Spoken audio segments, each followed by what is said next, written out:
Well, we are getting to the final big piles of snow that are hanging out.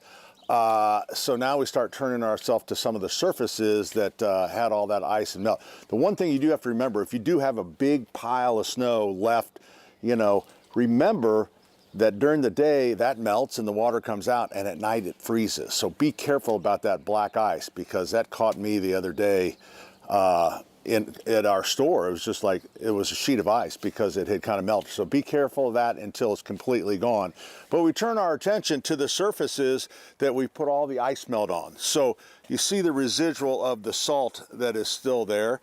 And of course, we certainly can get more snow and ice.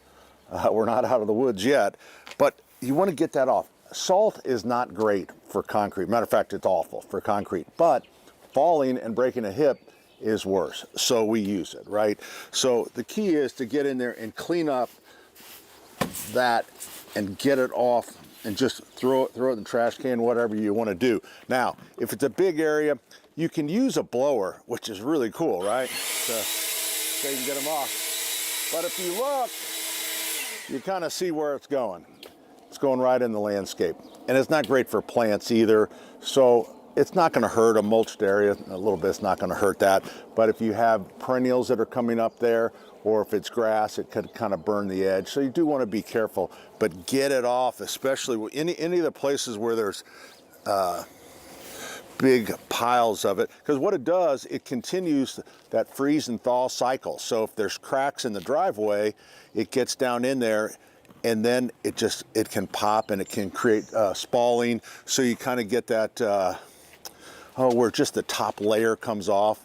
So that's all because of the ice melt. So what can you do? What you want to do is, when it gets warm, and it's going to get warm, which is great this weekend, is you want to really look at that drive and look at the cracks and take care of it, because any place where the water can penetrate. So if you look way down here, you'll see this crack. Now this is a control joint. That's supposed to be there, but it's the cracks like this where that can get in, and then it can pop, and you'll have concrete coming out. So you want to be able to take and patch that, and you can do that simply. If it's small cracks, you can get concrete in a caulking tube like that. And one thing you'll have to do is, if it's a small crack, you take a concrete chisel, and then you open it up and you kind of Y it out at the top, so that there's enough surface for that product to stick and stay put. Plus, who doesn't want to use a concrete chisel, you kind of through the neighbor, tell them what you're doing. All right, so you have that. If it's bigger areas, like a patch, this will skim over the top.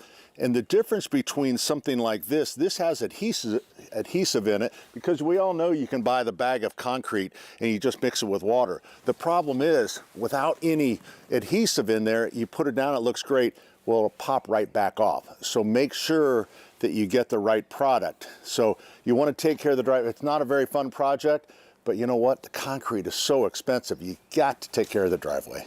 Have a question you'd like me to answer? Shoot me an email at askpat@wthr.com.